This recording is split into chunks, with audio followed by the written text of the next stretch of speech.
acordo Câmara-Senado. Eu não vou poder falar se há um acordo no Senado, mas esse projeto nasceu de um grupo de trabalho entre Legislativo e Executivo, onde tinha presença de membros da Câmara e do Senado.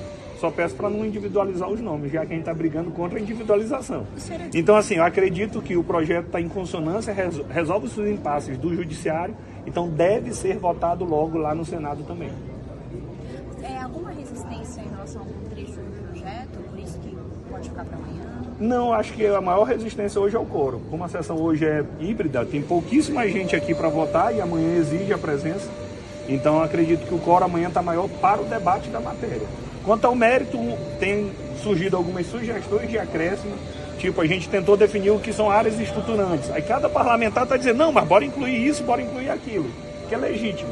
E, ao meu ver, não ofende a decisão do Supremo Tribunal Federal. Então seria nos eixos temáticos ali, então incluir mais um. Vou dar um exemplo.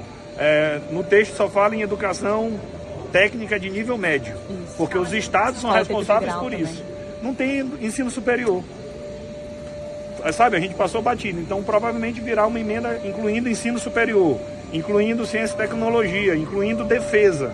São alguns pontos que são muito importantes, que já levantaram nos debates, e é provável que o relator acate este tipo de emenda, mas aí quem vai falar disso é o relator amanhã, não sou eu. O senhor chegou a conversar com o número de emendas? As emendas de bancada, elas serão obras estruturantes. Qual foi a proposta inicial? 4 projetos estruturantes por estado. Certo? Essa foi a proposta inicial. Hoje são 20, alguns estados até mais. É por isso que o pessoal divide, individualiza. Aí a sugestão, 4.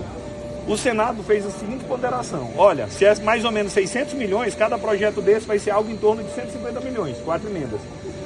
Nos estados grandes, tu tem muitos projetos que valem isso, 150 milhões. Mas nos estados pequenos, tu ter 4 projetos de 150 milhões todo ano, talvez não. Então, qual foi a saída? Nos estados menores, nós temos mais projetos, mais emendas, mas o mesmo valor. Então, foi feito esse escalonamento para que os estados maiores tenham 4 projetos estruturantes, os médios 6 e os menores 8, mas o valor é o mesmo. Mas o Altino, por exemplo, apresentou uma emenda, um destaque pedindo para aumentar esses números progressivamente. É legítimo, a gente deu entrada no projeto. É o início do debate. Quem vai ser soberano é o plenário. Mas a gente vai contar toda essa historinha que eu estou falando aqui para vocês no plenário, para que o plenário possa ser convencido. Então, assim, 4, 6 e 8 já é um avanço. A ideia original eram apenas 4. O senhor conversou com o Elmar Nascimento para saber que propostas ele pode fazer ao texto, se há um acordo para não mudar ali o eixo central? Não, eu fiquei sabendo que ele era relator há pouco tempo. Fiquei muito feliz com ele indicado na relatoria. Ele é muito respeitado no plenário, sinaliza muito para frente, mostra que a gente não está mais preso, inclusive, à pauta da eleição da mesa diretora, ao meu ver. E assim, o autor já é meio vermelhinho, que sou eu do PT. Então, ter alguém mais ao centro, eu acho que ajuda na aprovação do projeto. O senhor chegou a conversar comigo? As emendas de bancada, elas serão obras estruturantes. Qual foi a proposta inicial? 4 projetos estruturantes por estado. Certo? Essa foi a proposta inicial. Hoje são 20. Alguns estados até mais. É por isso que o pessoal divide, individualiza. Aí a sugestão, 4. O Senado fez a seguinte ponderação. Olha, se é mais ou menos 600 milhões, cada projeto desse vai ser algo em torno de 150 milhões, 4 emendas. Nos estados grandes, tu tem muitos projetos que valem isso, 150 milhões. Mas nos estados pequenos, tu ter 4 projetos de 150 milhões todo ano, talvez não. Então, qual foi a saída? Nos estados menores, nós temos mais projetos, mais emendas, mas o mesmo valor. Então, foi feito esse escalonamento para que os estados maiores tenham 4 projetos estruturantes, os médios 6 e os menores 8, mas o valor é o mesmo. Mas o Altino, por exemplo, apresentou uma emenda, um destaque pedindo para aumentar esses números progressivamente. É legítimo, a gente deu entrada no projeto. É o início do debate. Quem vai ser soberano é o plenário. Mas a gente vai contar toda essa historinha que eu estou falando aqui para vocês no plenário, para que o plenário possa ser convencido. Então, assim, 4, 6 e 8 já é um avanço. A ideia original eram apenas 4. O senhor conversou com o Elmar Nascimento para saber que propostas ele pode fazer ao texto, se há um acordo para não mudar ali o eixo central? Não, eu fiquei sabendo que ele era relator há pouco tempo. Fiquei muito feliz com ele indicado na relatoria. Ele é muito respeitado no plenário, sinaliza muito para frente, mostra que a gente não está mais preso, inclusive, à pauta da eleição da mesa diretora, ao meu ver. E assim, o autor já é meio vermelhinho, que sou eu do PT. Então, ter alguém mais ao centro, eu acho que ajuda na aprovação do projeto. Você chegou a conversar com esse projeto para ele? Esse é um ponto que é importante a gente esclarecer. Muita gente tem abordado que é um acordo entre executivo, legislativo e judiciário. Não há. Por que que não há? Porque não é papel do Supremo Tribunal Federal ficar avalizando ou não o projeto de lei que está tramitando aqui na Câmara. O que que houve? Houve um diálogo institucional, inclusive com reuniões. Eu, pessoalmente, dialoguei com algumas assessorias do Supremo, do Tribunal de Contas do Estado do Maranhão, do Tribunal de Contas da União, mas não sobre o mérito com os ministros do Supremo. O que que há? Há um diálogo institucional com as decisões do Supremo.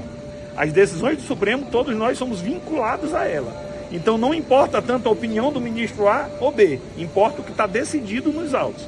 Então, em relação às decisões do Supremo Tribunal Federal, o nosso projeto atende a todas as exigências. Em relação às emendas represadas, alguma decisão... O que diz a DPF 584? Que depois de solucionado esses dois pontos, é possível que se destrave esse processo. Quais são os dois pontos? Regulamentação das emendas. Esse nosso projeto satisfaz isso quando aprovado. 2, a publicidade das emendas do ano de 2020, 21 e 22.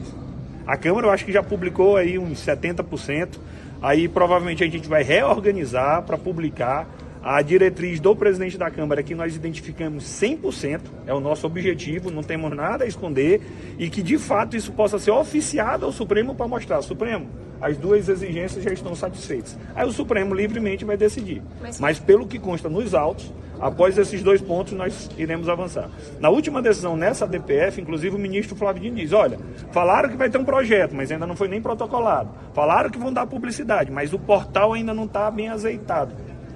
E isso precisava de ajuste. Acredito que na próxima manifestação formal da Câmara e do Senado, esse projeto, esse ponto vai ser destravado de uma vez por todas. Então falta 23 e 24 na transparência. 23 já era por conta do Executivo, não era mais RP8, RP9, e 24 já não existe mais RP9.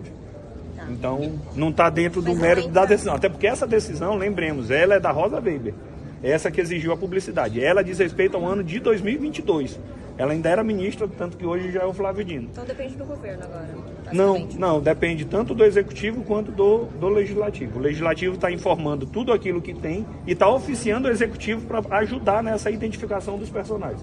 Porque as obras existem, as emendas foram destinadas. É possível se verificar a destinação. Então, o desafio sobre a indicação diz muito mais respeito em relação ao Legislativo do que ao Executivo. E essa indicação não precisa ser feita com precisão, se tu não conseguir identificar de jeito nenhum. Mas algum líder tem que apadrinhar. Se o deputado não estiver mais no mandato, alguém tem que apadrinhar. O certo é que não pode ficar um recurso sem nenhum tipo de identificação de quem deu razão àquela destinação. Resolvido esses dois pontos, ao meu ver, o Supremo deve avançar para liberar. Se vocês fossem me perguntar um calendário, eu acredito que até o final do mês de novembro esse impasse esteja definitivamente solucionado. Dá tempo de se aprovar nas duas casas, ser sancionado pelo presidente da República, ser publicizadas as emendas retroativas, ainda que não sejam todas, mas que se já comece com 50%, 70%, 80%, 90%, até alcançar 100%. As retroativas para só então... É de 21 e 22, desculpa? A adesão fala 20, 21 e 22. Tá. A 23, ele não fala de 23. É porque 23 já tinha que alguém identificar, se eu não me engano, um ministro tinha que avalizar essa tramitação.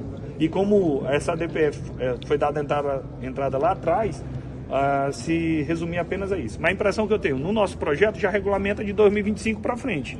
Então toda e qualquer transferência de bancada, de comissão ou individual vai ter que ter a publicação específica no portal da transparência. O projeto já trata desse assunto. Você acha que falta aqui uns 30%, né? Não, aí eu não sei. Eu fiquei mais encarregado da parte da regulamentação do que dessa da publicidade. Aí eu só falo até onde eu tenho conhecimento.